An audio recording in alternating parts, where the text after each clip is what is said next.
नमस्कार, मी विकास गायकवाड. तुम्ही पाहता इंडिया स्टार 9 आवाज जनतेचा. आज आपण आले आहोत राष्ट्रवादी काँग्रेसचे जिल्हा अध्यक्ष जे आहेत अजय विचारे साहेब, त्यांच्या ऑफिसच्या जवळ आहे आपण.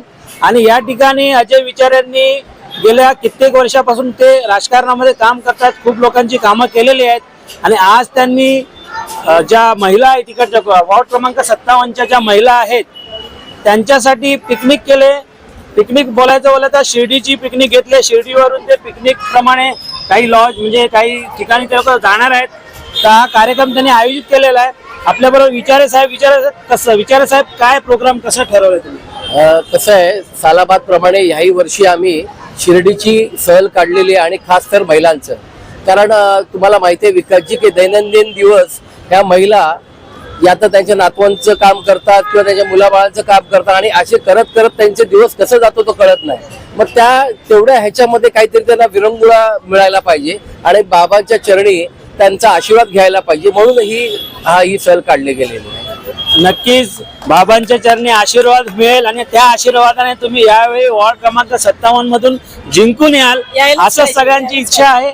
आणि साहेब, या ज्या सहलीमध्ये आहे साईबाबांचं दर्शन घेऊन पण तुम्ही अजून कुठे जायचं ठरवलंय का? कसं आहे, आता इकडून थेट साधारण 11:30 वाजता जवळपास 750 महिला आहेत त्या आम्ही निघणार आहोत. सगळे जण पहिलं बाबांच्या चरणी नतमस्तक होऊन त्यांचा आशीर्वाद घेणार आणि त्याच्यानंतर एक रिसॉर्ट आम्ही बुक केलाय जिकडे खेळ पैठणीचा होईल, साईबाबांचं जे गजर आहे ते होईल आणि एकदम एक चांगलं खेळीमेळीच्या वातावरणात परत उद्या संध्याकाळी सगळ्या महिला आपापल्या घरी जातील. आता लवकरच 2-4 दिवसामध्ये आचारसंहिता लागणार आहे, तुमची तयारी काय बोलते? विकासजी, खरं सांगू का, हे निवडणूक आहे म्हणून हे करतोय असं नाही. गेल्या 4 वर्षापासून सातत्याने मी करतोय, पण लोकांचं बघण्याचा जो दृष्टिकोन आहे ते निवडणुकीचा आहे. बघा, 5 वर्षातून एकदा निवडणूक येते. निवडणुकीत जो निकाल लागेल त्याला आम्ही समर्थ आहोत जायला. पुढच्या वर्षी परत तुम्ही या, तुम्हाला अशीच महिलांची गर्दी दिसेल आणि पुढच्या वर्षी देखील आम्ही सहल काढणार. नक्कीच विचारे साहेब, आम्ही स्वतः या ठिकाणी जवळपास राहतो. आम्ही बघितलेलं आहे की दरवर्षी तुमचे हे प्रोग्राम होत असतात. अण्णाभाऊ साठे मैदानामध्ये जयभीमवाल्यांचा जो कार्यक्रम, शिवजयंती असू दे, इतर प्रोग्राम दरवर्षी होतात. त्यामुळे हे प्रोग्राम काय नवीन नाही आहेत, हे वर्षानुवर्ष होत राहतात. आणि याही वर्षी ते खास करून यावर्षी साहेब इलेक्शनला उभे राहतात आणि 8 वर्षानंतर महानगरपालिकेचे इलेक्शन लागलेले आहे आणि त्याची पण तयारी साहेबांची जोरात आहे. आणि या इलेक्शनमध्ये तुम्ही कशा पद्धतीने पुढचं काय तुम्ही ठरवलं की जर तुम्हाला समजा तिकीट मिळतच, तुम्हाला समजा तुम्ही जिंकून आलात, त्यानंतर तुमचं विजन काय?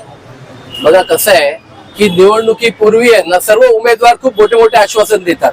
त्यामुळे मी आता आश्वासन नाही देणार, जिंकून आल्यानंतर करून दाखवणार. नक्कीच साहेब, साहेबांचं बोलणं आहे की निवडणुकीत येत राहतात, निवडणुकीपूर्वी सगळेच लोक आश्वासन देतात. मला आश्वासनावरती राहायचं नाही, मला करून दाखवायचं आहे. लोकांनी जर आशीर्वाद दिला तर मी करून दाखवेल, असं विचारे साहेबांचं म्हणणं आहे. अशाच प्रकारे जनतेचा आवाज प्रशासनापर्यंत सर्व ठिकाणी आम्ही नेण्याचा प्रयत्न करतो.